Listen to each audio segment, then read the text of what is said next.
इस वक्त की बड़ी खबर आपको बता दें कि गणतंत्र दिवस से पहले संभल और अयोध्या में हाई अलर्ट कर दिया गया है। संभल और अयोध्या में भारी बल तैनात कर दिए गए हैं। क्या है इसके पीछे की वजह, ये जानने के लिए हमारे साथ मौजूद है मेरे सहयोगी हर्ष भारद्वाज। सर क्या है इसके पीछे की वजह, ये हाई अलर्ट कर दिया गया है, संभल और अयोध्या में इतनी भारी पुलिस बल तैनात कर दी गई है, क्या है इसकी वजह? देखिए, बात है उत्तर प्रदेश के मेरठ को लेकर। हालांकि पूरी खबर अपने दर्शकों को बताएंगे, लेकिन सबसे पहले बता दें कि गणतंत्र दिवस नजदीक आ रहा है। सबसे पहले तो इसको लेकर हम देख रहे हैं कि अयोध्या में और खासतौर पर और संभल में भारी पुलिस बल की तैनाती की गई है। वो इसलिए तैनाती की गई है क्योंकि अलकायदा के आतंकी कहीं ना कहीं उत्तर प्रदेश और राष्ट्रीय राजधानी दिल्ली को दहलाने की साजिश रच रहे हैं, जिसकी जानकारी बाकायदा दिल्ली पुलिस ने प्रेस कॉन्फ्रेंस के माध्यम से पिछले दिनों दी थी। यानी परसों उनकी प्रेस कॉन्फ्रेंस हुई थी तो उन्होंने इस बात की जानकारी दी थी। दूसरा ये कि मेरठ से जो कुरैशी है, एक व्यक्ति पकड़ा जाएगा क्योंकि अभी वो फरार है और पुलिस जल्दी उसे पकड़े जाने का दावा कर रही है, क्योंकि जो 6 आतंकी दिल्ली पुलिस ने पोस्टर लगाए हैं उसमें से एक आतंकी कुरैशी उत्तर प्रदेश के मेरठ का रहने वाला है और आज भी सुबह सुबह उसके घर पे दबिश दी गई है। हालांकि पहले उसके दोनों भाइयों को मेरठ में गिरफ्तार किया गया था, उसके बाद दोनों भाइयों को छोड़ दिया गया था। उनके पिता फल व्यापारी हैं।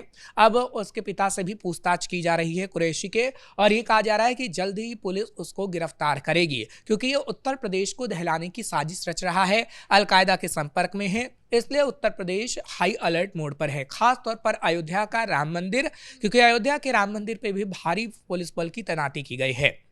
हालांकि ये भी इनपुट मिल रहे हैं कि उजैद, पूरा नाम उसका उजैद कुरैशी है, उजैद कुरैशी के साथ कुछ और लोग भी हो सकते हैं जो उत्तर प्रदेश को दहलाने की साजिश रख सकते हैं। इसलिए ये कहा गया है कि संभल से लेकर अयोध्या तक में दोनों जगह पर 1000 कैमरे लगाए गए हैं निगरानी के लिए, और पुलिस ऐसी टेक्नोलॉजी का इस्तेमाल कर रही है कि कहीं ना कहीं वो आतंकवादी पकड़े जा सके। क्योंकि आपने हमेशा से देखा है कि आतंकवादी इस दिन को खासतौर पर चुनते हैं, चाहे फिर 15 अगस्त हो या फिर 26 जनवरी हो या फिर होली का त्यौहार हो, दीपावली का त्यौहार हो, जहां पर भीड़ भाड़ वाली जगह होती है। आपने दिल्ली ब्लास्ट में देखा कि दिल्ली ब्लास्ट की जब तस्वीर नजर आई तो उन्होंने कौन सा एरिया चुना, चांदनी चौक वाला एरिया, जो खास तौर पर काफी भीड़ भाड़ वाला होता है। इसलिए अयोध्या की अगर हम बात करें तो अयोध्या में काफी भीड़ होती है। राम मंदिर में आप देख रहे हैं, संभल में आप देख रहे हैं कि संभल में किस तरीके से वो सेंसिटिव अभी एरिया है। कल भी जो जुम्मे की नमाज हुई थी वहां कितनी पुलिस बल की तैनाती की गई थी।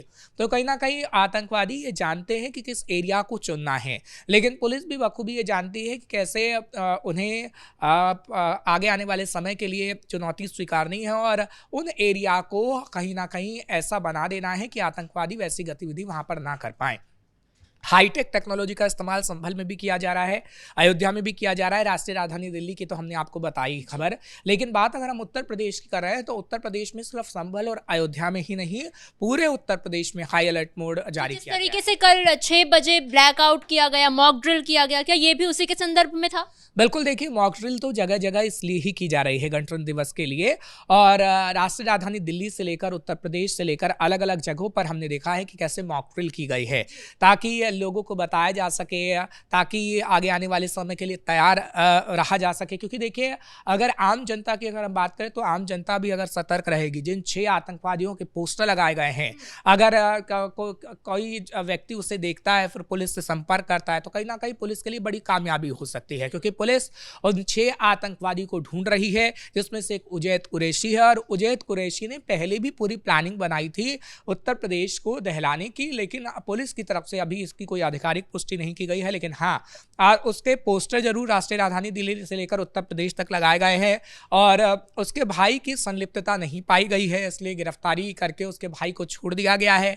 अभी पिता से पूछताछ होगी, पिता की भी कोई संलिप्तता पाई जाएगी या नहीं पाई जाएगी, ये पुलिस इंफॉर्मेशन प्रेस कॉन्फ्रेंस के माध्यम से देगी। लेकिन आप इतना जरूर कह सकते हैं कि उत्तर प्रदेश में अभी पूरी तरीके से सुरक्षा व्यवस्था अलर्ट मोड पर है और योगी आदित्यनाथ पूरी निगरानी कर रहे हैं और एक मीटिंग भी होगी, और ये मीटिंग कल होगी क्योंकि इससे पहले भी कई मीटिंग योगी आदित्यनाथ कर चुके हैं।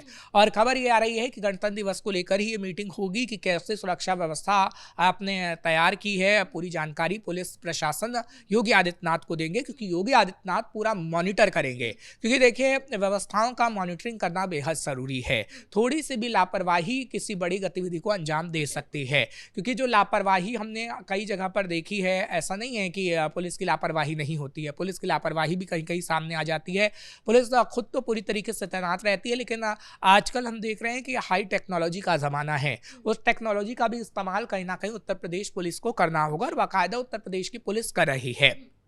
उत्तर प्रदेश को ही एक मुख्य फोकस के रूप में क्यों रखा गया? क्या ये जो व्यवस्था है या कानून को है चुनौती देने वाली बात हो जाती है? क्योंकि जब से योगी जी आए हैं प्रदेश में, आप देखेंगे कानून व्यवस्था में काफी अच्छी लहर हम देख रहे हैं, तो क्या उस कानून व्यवस्था को चुनौती देने के लिए यूपी पे फोकस किया जा रहा है? चुनौती की अगर हम बात करें, क्योंकि राष्ट्रीय राजधानी दिल्ली को इसलिए आतंकवादी चुनते हैं क्योंकि वो राष्ट्रीय राजधानी दिल्ली है, वहाँ पर राष्ट्रपति भवन से लेकर लाल किला है और जितने भी प्रतिष्ठान आप स्मारक देखेंगे वो राष्ट्रीय राजधानी दिल्ली में है।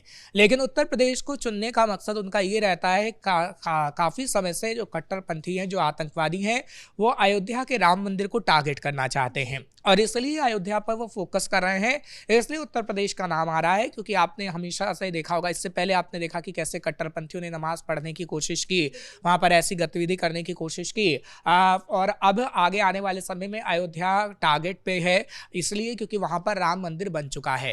पहले जब राम मंदिर नहीं बना था तब हमने देखा था कि ऐसे इनपुट्स कम मिलते थे, लेकिन जब से राम मंदिर बना है, जब से ऐसे इनपुट ज़्यादा मिलते हैं, क्योंकि वहाँ पर आप देखते हैं कि हिंदुओं की तादाद सबसे ज़्यादा होती है और जो कट्टरपंथी होते हैं, जो आतंकवादी होते हैं, जैसे अलकायदा के आतंकियों की अगर बात करूं तो वो मुस्लिम कंट्री को ही खास तौर पर मानते हैं और अदर्स कंट्री को वो कहते हैं कि हम उन्हें काफिर मानते हैं। ऐसी बात उनकी तरफ से कही जाती है और वो हिंदू को टारगेट पर रखते हैं।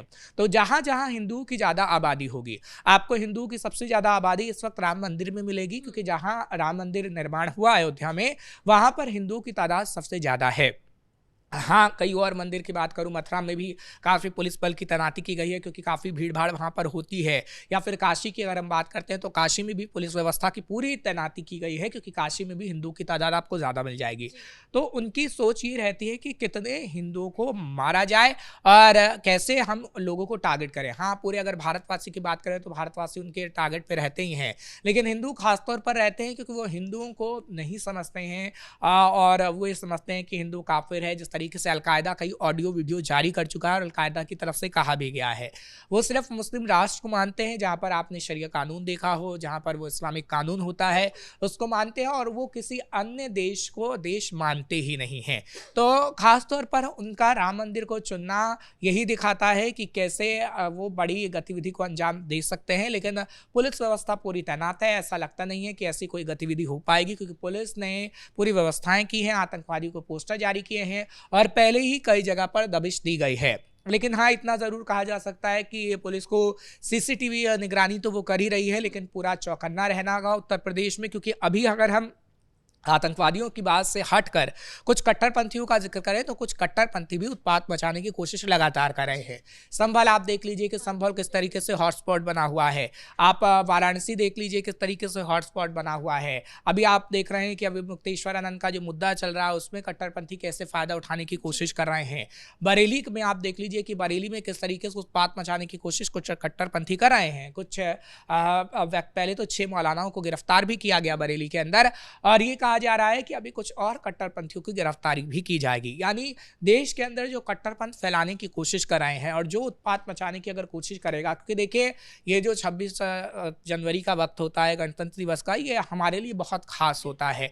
15 अगस्त का मौका हमारे लिए बहुत खास होता है और ऐसे में अगर कोई उत्पात मचाने की कोशिश करेगा, अगर कोई ऐसी गतिविधि करने की कोशिश करेगा जिससे कहीं ना कहीं सवाल खड़े होंगे, तो उससे पहले ही पुलिस को एक्टिविटी दिखानी होगी और उन लोगों को गिरफ्तार करना होगा जो कहीं ना कहीं उत्पात मचाने की कोशिश करते हैं।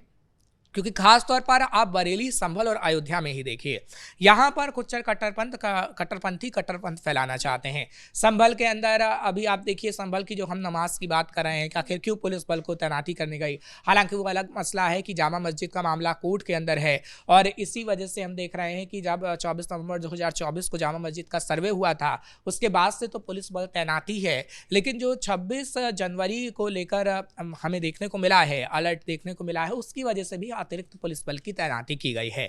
यानी ये कहा जा सकता है कि अभी पुलिस बल की तैनाती तो की गई है, लेकिन पूरी फोर्स कहीं ना कहीं उत्तर प्रदेश में उतारनी होगी, क्योंकि चौकन्ना रहना होगा। आतंकियों की तरफ से जो इनपुट्स आए हैं वो कहीं ना कहीं पुलिस की तरफ से पूरे ध्यान में रखे गए हैं, और पुलिस ने आतंकवादियों के जो पोस्टर जारी किए हैं और जो उत्तर प्रदेश में उजैद कुरैशी है उसको लेकर भी कहीं ना कहीं अलर्ट मोड पर इस वक्त पुलिस है। तमाम जानकारियों के लिए धन्यवाद सर। और जिस तरीके से संभल और अयोध्या में गणतंत्र दिवस से पहले हाई अलर्ट जारी कर दिया गया है, पुलिस की तैनाती कर दी गई है, देखना यह रहेगा कि गणतंत्र दिवस तक क्या माहौल रहता है। फिलहाल इस ब्रेकिंग में इतना ही। कैमरा पर्सन कुणाल के साथ मैं समीक्षा तिवारी, कैपिटल टीवी उत्तर प्रदेश।